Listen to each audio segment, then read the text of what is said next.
We are in the middle of nowhere, New Mexico, and Marketplace got me again. But this project is extra special. I have some insane plans for it, and you better stick around till the end because I think it's gonna be awesome. So yeah, let's go check out what Marketplace got me for.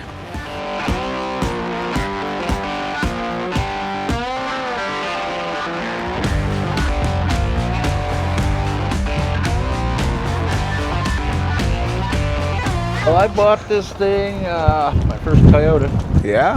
Actually, I had, it was an 83. It was actually my brother's, but I drove it a lot. An 83? Yeah. Dude, those seats are so rare. I've owned probably 20 first-gen 4Runners, and I've never had SR5 seats in it. It's sad the driver's seat's missing, but that is sweet. It's a white, I love white vehicles. Look at my white vehicle, towing my new white vehicle. This is so exciting. Normally, we would actually try and drive this home because that's what we do. I mean, what fun is putting it on a trailer? But today, I forgot tires, and this truck has been parked for over 10 years. It was last registered, I suppose you could say 10 years exactly. December of 2016, registration expired. So it's been expired registration for almost 10 years. So we're just gonna load this thing up on the trailer, take it back to the shop, and dive right in, trying to get this thing running and driving and see what it takes to take this 40-year-old Toyota Legend and get it back to being roadworthy. Oh, I'm so excited for this 4Runner. The people don't know why I'm so excited for it, other than it being a 1985 22RE 5-speed SR5 model. All those things combined you never find. If it didn't have the little bit of rust and body damage, it'd be a crazy find. But that's okay. It's still an insane find to find something like this that someone else hasn't gotten to yet. This is the little bit of rust we're talking about, so it really just needs this little section, maybe a little bit of mitigation to that. But overall, this is a very solid truck. How do you guys personally tie up your straps? This is kind of how I do mine. Get the end, ratchet it in there, and then I have this to deal with, and it's just a simple bloop, bloop. Doesn't really work the best for the longer ones, but give me your advice. I know there's way better ways.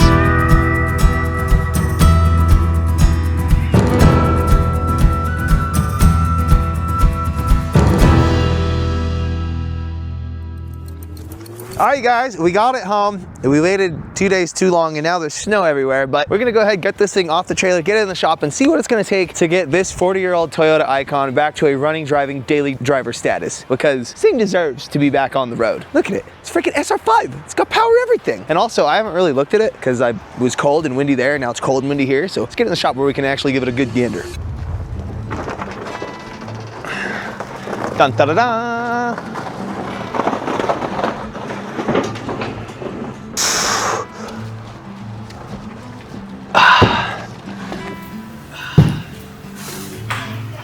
Oh, we're in! Did it!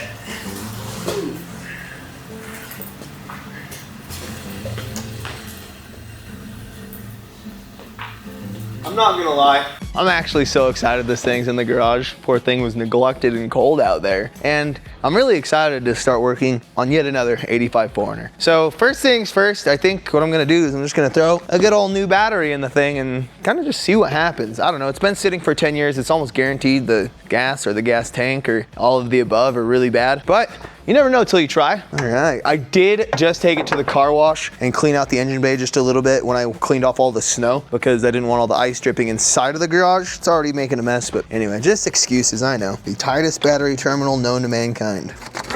Oh, this battery was purchased in 2012. That gives you an idea for how long this thing's been chilling. Okay, that scared me, I'm not gonna lie. That scared the crap out of me. Front seat is cooked. Do the windows work? Oh, dude. I guess, does the radio work? No. We got a sunroof, let's see. Crunchy, but no power, so it works. Cruise light works. I'm kind of just putting off the inevitable. I don't think I need it engaged. Starter is seized up, or the engine seized. Hey, the gas tank says it's empty. That would be so cool.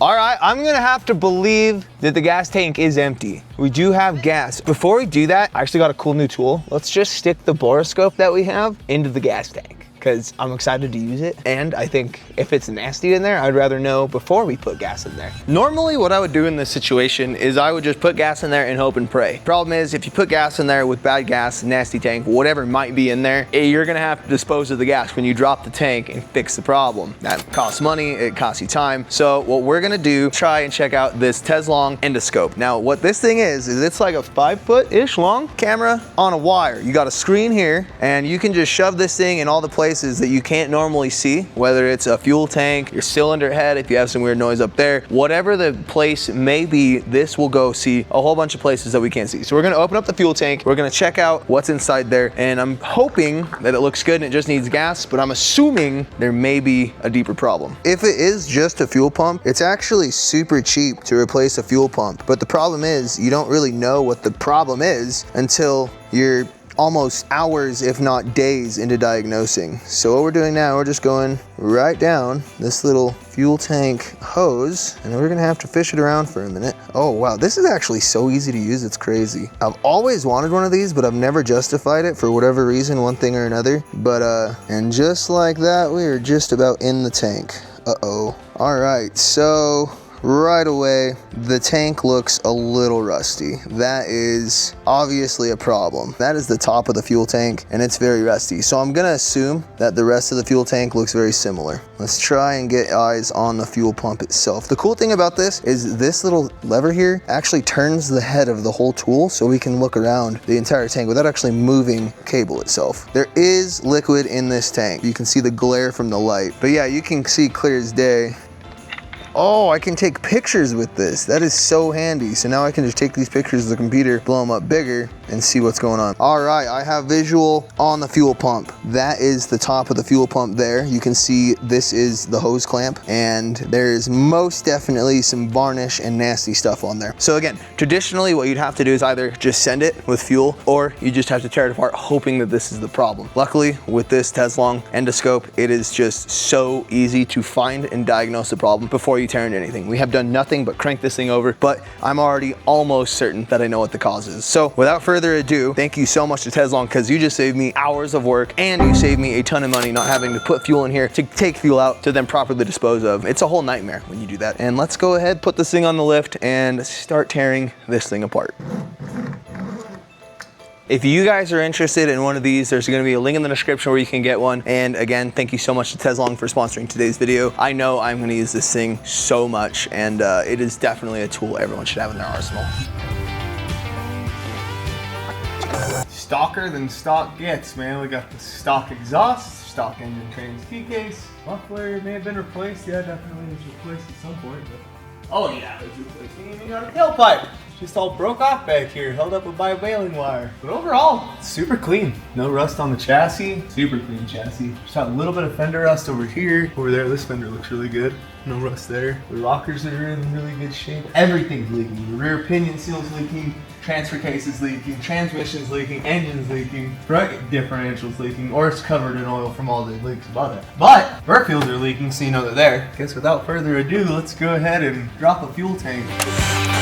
There's a drain on the fuel tank, so at least we got that going for us. As I was pulling the skid plate off, I thought to myself, I don't remember if first gen 4Runners have holes. Oh, yes they do. Under the back seat, where you can actually access the fuel sending unit. And you know what? I know it's bad. We already used the endoscope, so I know it's bad. So I'm actually not gonna waste my time doing that. We're just gonna pull the tank down. We'll get the transmission jack out and start pulling her down. You know what? This might be a tool or a job to do from inside the car, because I can get a much better angle on everything. So I'm gonna get a ladder, get in there, and tear the seat apart, I suppose. All right, pull the nice SR5 seat up, and here we have our access. So if it was just a fuel pump and not a disgusting tank, we could have come in from here, but thanks to handy dandy endoscope, we already know. This poor little truck has just been lived its whole life without anyone doing these things to it. Nice that is. Just being able to use wrenches the way they were intended. And then for the vent and fuel return lines, which are the other two, one hook one from the fuel tank and one hook one from the body. That way you can't really get them mixed up and make your tank vent be the return and the return be the, gross, be the vent. The fact that there was fuel going through there tells me the pump actually might be working. Oh, this thing's optioned with rear heat. This really is, I don't know if anyone knows if there's any more options possible for a 1985 other than power everything, power antenna, sunroof, rear heat. Looks like the stereo had every sort of equalization possible. You got the whole knobs at the front, cruise control, altimeter, has everything.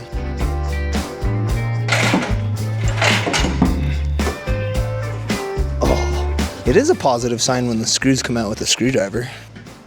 Yep, that's very unfortunate. I'm gonna take this outside. I'll use my phone camera to look inside there. It's pretty bad. So I think what we're gonna do is, while there's still this nasty gas in there, I'll drop a couple chains in there and I'll slosh it around, try and get the majority of the crap out. We'll put this in that same bucket. So now we're gonna pull the fuel sending unit, which is the fuel gauge sensor. Gonna pull that out so that when we're jostling around chains and heavy stuff in there, we don't just break it. Because it was reading empty and the fuel tank was basically empty. Yeah, a little rusty, but I don't know, man. This actually might also be. This is completely cooked.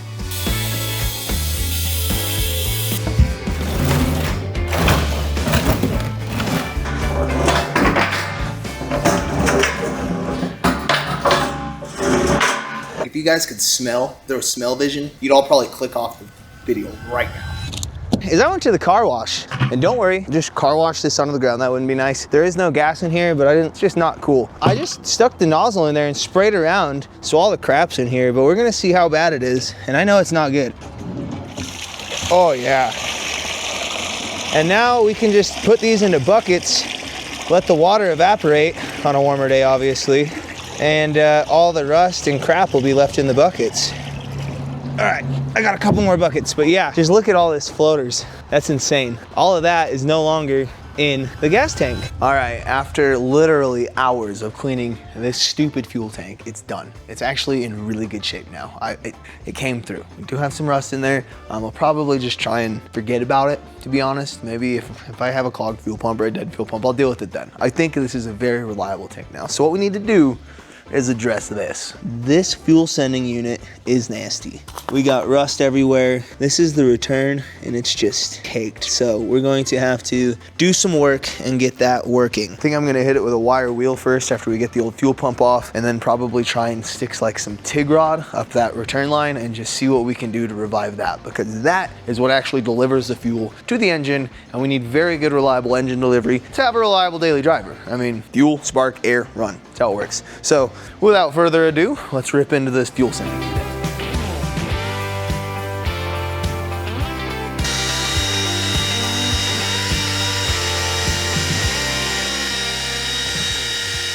I think we did pretty good. Doesn't look brand new, but it definitely looks leaps and bounds better from where we were. We did have to cut off the 90. I'm sure it's gonna just disrupt some of the, there is a little bit of rust still in the bottom of that. It is what it is. Now that we have the hanger, the tank, all clean, we can get our fuel pump. Did you know that when you buy a fuel pump, you do not get a sock? I did, I forgot about it, so we had to run to the store and get a sock after we got the fuel pump. But so silly, right? Like, who just replaces the fuel pump and puts a dirty sock on it? I don't know. I guess maybe not all fuel pumps are like this, but usually when I replace fuel pump, it kind of looks like this. So we have our sock, we have our little thing. We'll put all this together. So the parts store sold us the wrong parts. It happens, I guess, you know? We have the really cheap fuel pump combined with the not so cheap sock. So when you put this on, this is supposed to be over that hole, and then you insert this little keeper washer and then make sure your sock doesn't fall off. When you have it lined up the correct way, there's a whole bunch of aluminum in the way. So I got my grinder out and we're just gonna grind away the aluminum that's in our way. I would not recommend doing this on a used fuel pump because you may blow up, maybe gas in it.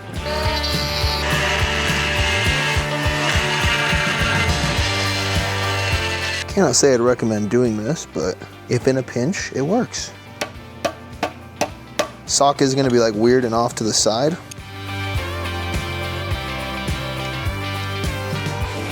So something I do, not everyone does this, but I think you should, is I put a metal zip tie on the fuel pump holding it to the actual sending unit.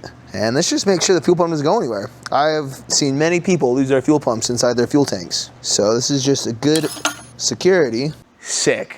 after quite literally half a day of battling a fuel tank, we got a new fuel pump in here. Tank's clean. I think it's time to put things back together. And it's running into that. We're gonna order a new fuel pump for this. Well, I guess a new fuel pump sock, because it's not perfectly perfect right, but it's good enough for now. I got the clean fuel tank. I got the clean fuel tank.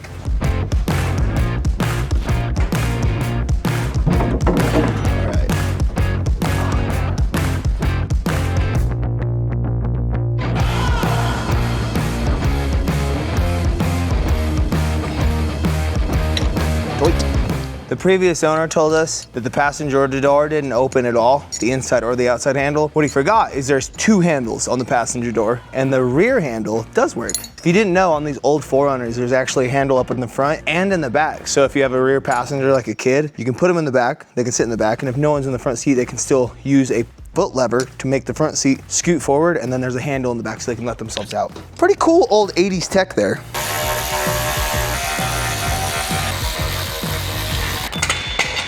Just like that, we have a fuel pump and a crispy clean tank. I am not scared to put gas in this gas tank.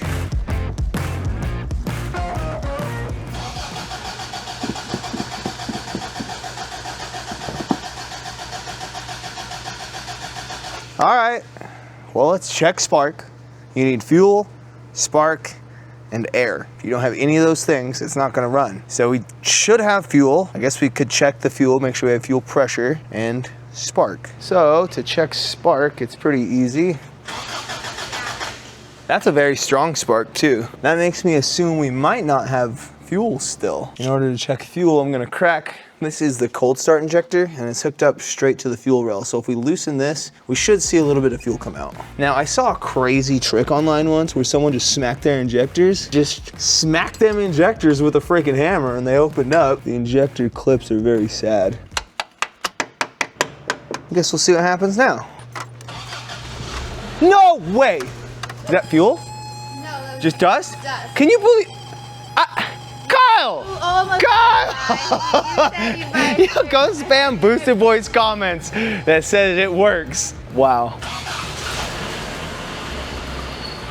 I'm in disbelief. That's my boost baby, right? I'm in complete disbelief that that worked. It's not staying running, and that doesn't surprise me. What more can I say? I hit it with a hammer, and it works.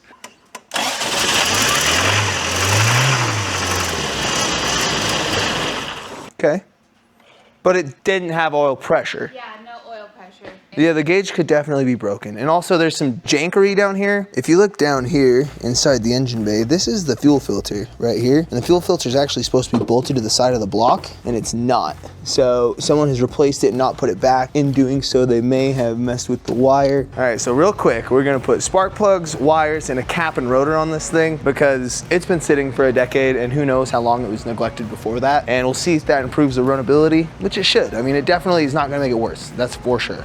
We're going to pull off the cap, pull off the wires. I actually did not get a rotor, so we're gonna do everything but the rotor. Should still be a massive improvement. We'll see right away how bad it is inside of here. And then I do believe upstairs in my hoard of parts, I have one of these intake tubes. We'll do that, and then let's see how bad.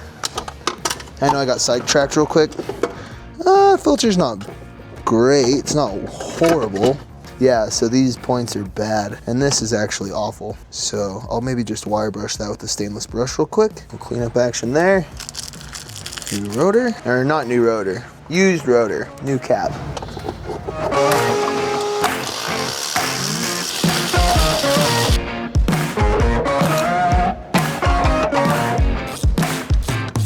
It's time to put some new wires on this bad boy, see if it runs any better.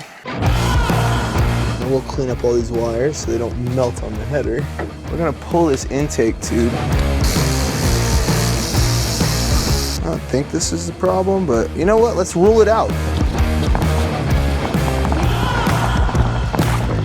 I don't know if I have the right part. These aren't even all of them. I hate to admit that. But hey, I knew one day I would need this exact piece. Today's the day. It's not hoarding if your stuff's cool, says Colt, or useful, says me. Nothing left to it but to fire it up, see if it works.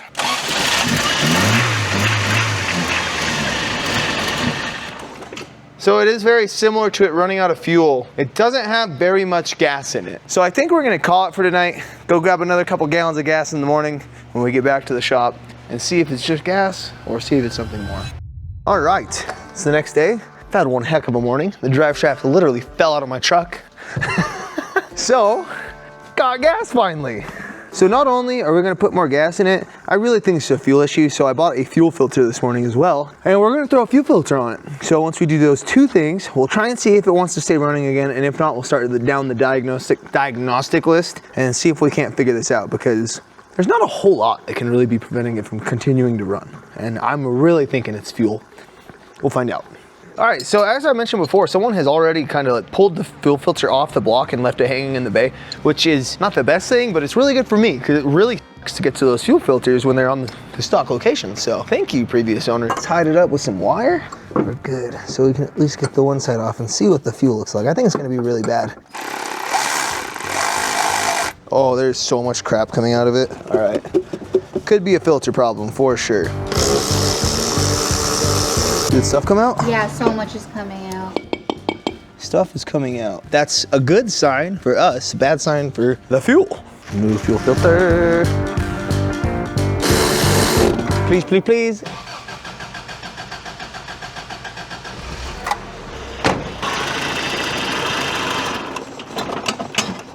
I don't think so. Very, very similar. We should blow out the return line. We spray fluid directly into the intake. Let her rip.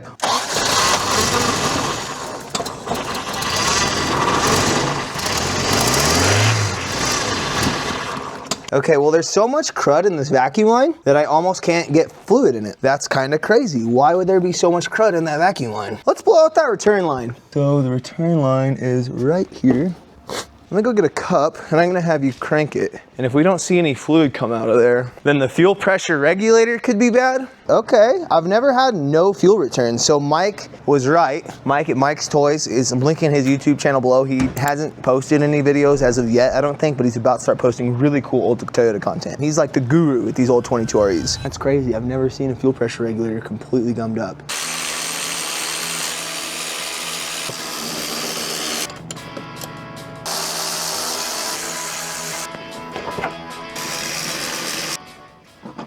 For us to get in here, right there, this is the fuel pressure regulator. And either the fuel rail is gummed up and I'm gonna be sad when we pull this regulator. I'm smelling it some more. Could be in the soft line. There's fuel on this end and no fuel coming out of that end. Let's just take it off and see what it looks like. What the heck, guys? Whoa, whoa, whoa, whoa. The fact that fuel is coming out of that tells me, I guess not a whole lot. So yeah, that's not clogged. So either our fuel pump isn't pumping or this isn't regulating properly. It's possible. Try and start it. Stop! Again. Keep going just a little bit more. Stop! Well, this is nasty. It is just brown as can be. I know we're in a Starbucks cup, but there's no excuse for it to be that brown. Coming out of the fuel rail. So we're gonna put this new regulator on. We see fuel come out of the regulator itself. We're definitely getting something out of the return. The fuel still looks absolutely disgusting. That sucks. So what I'm gonna do now is we're gonna put all this back together and we're gonna see if she'll run.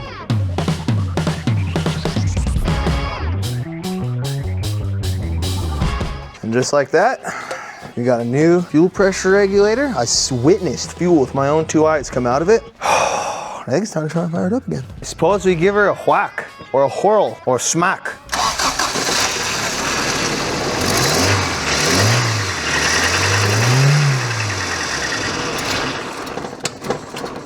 Well, let's go to the last culprit, air. So, I do believe I have a new airflow meter, and I'm gonna just go ahead and remove and replace. Let's see if it runs any different now that I unhook the mass airflow sensor completely.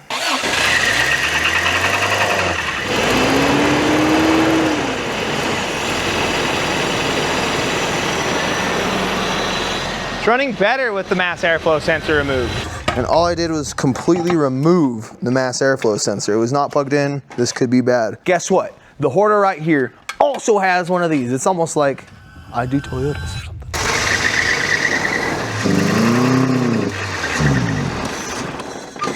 All right, I'm doing the thing, cutting the exhaust.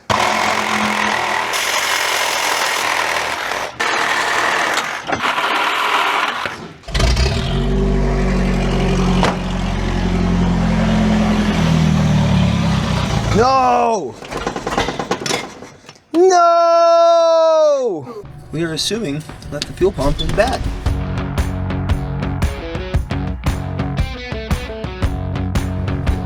Sock already looks so gross. Yeah, but it's not like ridiculous. Filter, pull that out. Now I want to get this out without dripping any gas. Here. So now we're getting back in the engine bay. Let's go to the fuel filter. I'm going to disconnect the fuel filter, and now we will blow out the line between the pump and the filter to ensure there's no more crap in there, because this is definitely a fueling issue. Cool, we've got the line off. Now comes the extremely messy part. I'm gonna take the compressor in there, and it's gonna be disgusting. All right, we got the compressor. Ready? Yeah. Did stuff come out?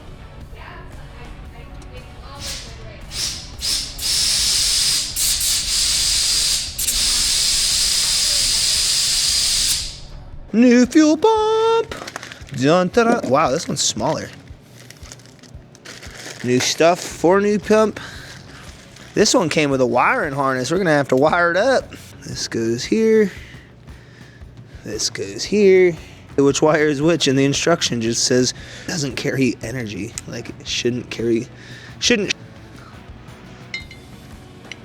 This is gonna work. There's no this won't work.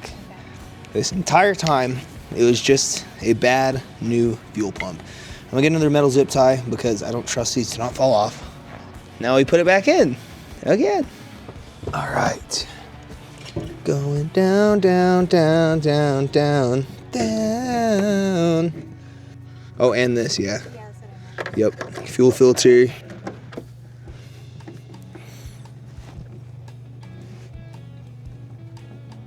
All right, let's plug in the fuel filter.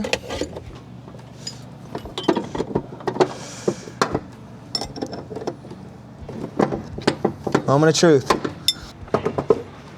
All right, fuel inlet return, everything is hooked up, we're doing it. The exhaust is cut off for no reason.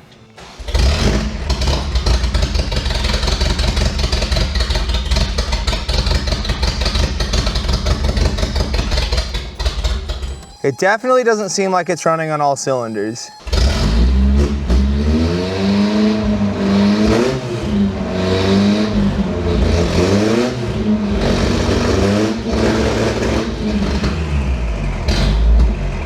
Is an improvement on its running condition. Let's check. I'm gonna unplug the throttle position sensor, and then after that, I'm gonna replace the ECU, because as far as I know, those are the only things that could be causing this problem. If you guys know what the problem is, drop a comment below. All right, so we're gonna unplug the throttle position sensor. Just curious at this point, is that gonna change anything? Go ahead and try and fire her up.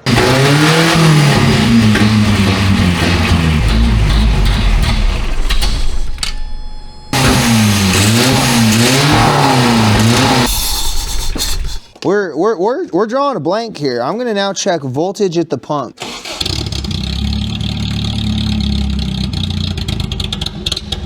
Well, the fact that it started was weird. All right, stop. Let's hook up 12 volts. We're gonna get a battery, hook 12 volts directly to the pump. See what happens then. I'm thinking it might be a voltage issue after everything. There should most definitely be fuel coming out right now. So either I'm not on the fuel pump. Oh yeah, I'm not. All right, I was feeding back into the system.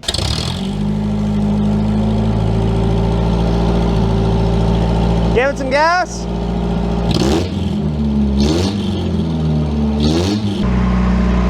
Voltage issue. That's crazy, it's still running. I pulled the power a long time ago. All right, honestly, I think there's a deeper issue. So we have no lights on the dash right now. There's something possibly wrong inside the fuse box. So we'll start by fixing properly, get power to everything, see if that's one of the problems. but it definitely is the wiring to the fuel pump. So even if today for the test drive, we have to hook a dang battery up just for the fuel pump and run some wires directly to it, that's what we're gonna do. But I'm gonna give it a shot and see if I can't fix this real quick, because I think it should be fairly simple. All right, I now have a new wire that is properly crimped, brand new connector. It should be money. I'm gonna actually just put a wrench on it and get it so tight so that I have no doubt in my mind that it is tight.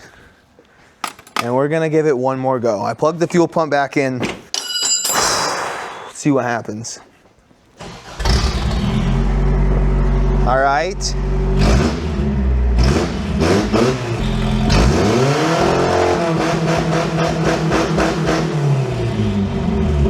Yes! Yes! Let's go, Kobe! Who's a good boy? Who's a Carnage? Celebrate with me! Who's a good boy? Tell him! Yeah! Woo!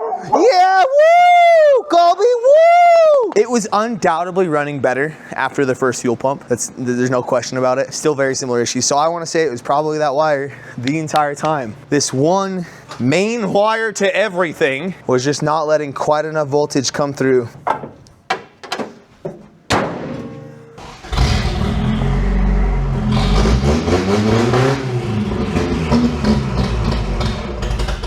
Are you kidding me? It was running so good.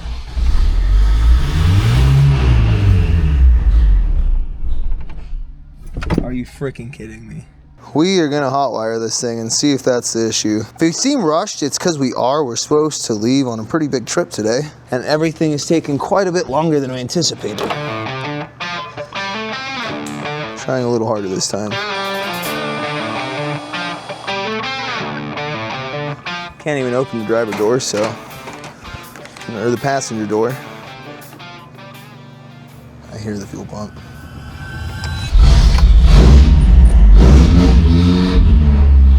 Oh, 100%. She's running so good.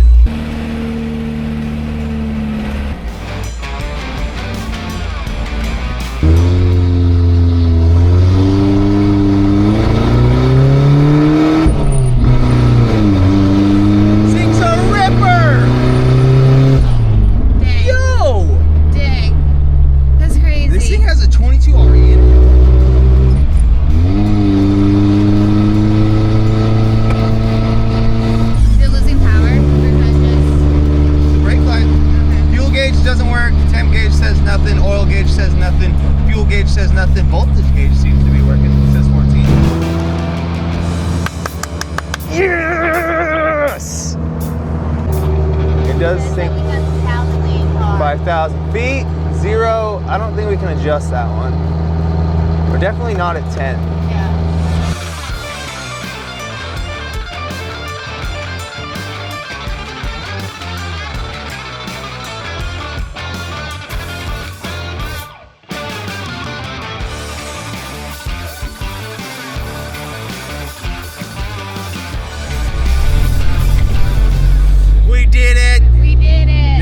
Driving, but we freaking did it, guys. Awesome.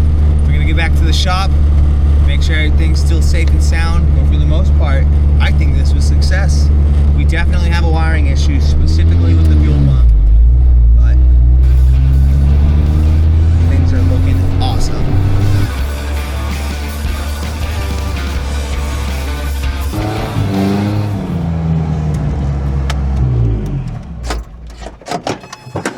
We frickin' did it, you guys. That was so much fun. Getting this thing running and driving was a blast. This is a absolute Toyota icon, and now it's our running and driving Toyota icon. We obviously have a lot of work left on this thing, and we have a massive build ahead of us with this truck. And I guess it's time we tell you what we're doing with this truck, and it rhymes with race car. Anyway, thank you guys so much for tuning in. Thank you for watching this. We had a blast doing this. If you guys want to support us even more, we have merch on the website, efwfab.com. And I just cannot thank you guys enough for sticking around. We're almost at 100,000 subscribers. If you haven't subscribed already, click the subscribe button. It means the world to us. Again, thank you so much. And we're so stoked with what we're going to do with this and where we're going with this. It really does mean a lot. If you guys are going to go out to Matt's Off-Road Games, we'll be there. We'll be at King of the Hammers. We'll be at Easter Jeep Safari. Those are our next 3 events that we're going to be at. If you want to come say hello, we'll be at all of them. At Matt's Off-Road Games, we'll have some really cool rigs out there, and we'll have really cool rigs at all these things. Anyway, enough of that. We have a camper to go build, which is awesome. See you guys later.